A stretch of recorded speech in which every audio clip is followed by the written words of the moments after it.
اگر آپ لوگوں کا گھومنے پھرنے کا موڈ ہو اور جیب بھی خالی ہو تو گوگل میپ پر گھوم لیا کریں. میں خود ابھی نیو یارک گھوم کے آیا ہوں. بابا جی فرماتے ہیں کہ مرد شادی کے بعد بھی ایک طالب علم ہی رہتا ہے. بیوی کو لگتا ہے ماں سکھا رہی ہے اور ماں کو لگتا ہے بیوی پڑھا رہی ہے.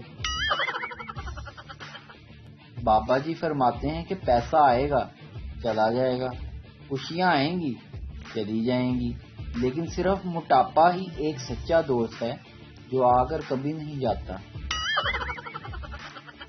ایک فقیر الیکٹرانکس کی دکان پر گیا اور دکاندار سے بولا مجھے ایک رنگین ٹی وی چاہیے، لیکن یہ ٹی وی میں قسطوں پر لینا چاہتا ہوں. دکاندار نے پوچھا کہ آپ کتنے ماہ بعد قسطیں ادا کرنا چاہیں گے؟ فقیر بولا میں چاہتا ہوں کہ مہینے کی بجائے ہفتہ وار قسطیں ادا کروں. دکاندار نے پوچھا آپ ہفتہ کو کون سا دن رکھنا پسند کریں گے؟ فقیر نے جواب دیا کہ میں چاہتا ہوں کہ قسط ہر جمعہ کو ادا کروں. کوئی ایسا ورد بتاؤ کہ جب چائے بنائی جائے تو ہم بھی پیئیں گے کہ غیبی آوازیں آنا بند ہو جائیں.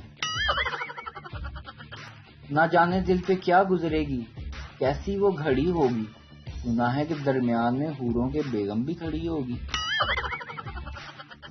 ایک عورت نے اپنے شوہر کو کسی دوسری عورت کے ساتھ سینما گھر سے باہر آتے ہوئے دیکھا تو اپنے شوہر سے پوچھا تم کسی غیر عورت کے ساتھ سینما گھر کیوں گئے تھے؟